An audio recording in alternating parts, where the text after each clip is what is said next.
Moi, c'est Sébastien, je suis à la fois administrateur bénévole à Nightline France et aussi porte-parole. La première fois que j'ai entendu parler de Nightline, c'était quand j'étais étudiant à Dauphine, puisqu'il y avait le numéro de Nightline et une petite affiche sur la porte des toilettes de Dauphine.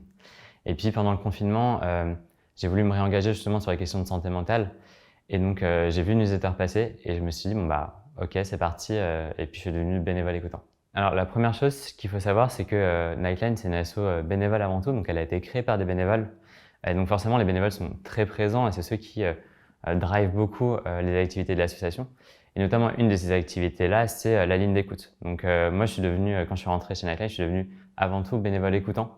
Donc du coup, je prenais des appels, je prenais des chats la nuit pour répondre à des étudiants qui avaient des besoins de parler. Je suis également porte-parole et donc du coup, je vais aller porter des messages auprès du grand public, auprès des institutions sur les questions de santé mentale étudiante.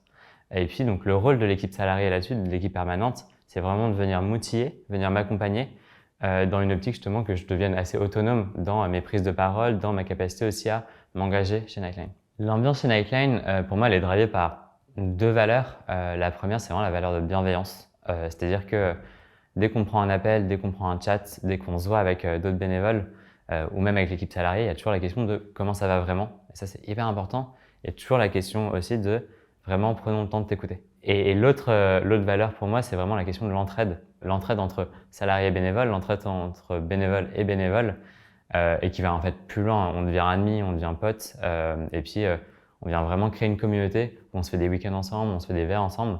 Mais l'idée, c'est tout le temps de porter un message dans la joie, dans la bonne humeur, mais de façon sérieuse et de façon aussi considérée.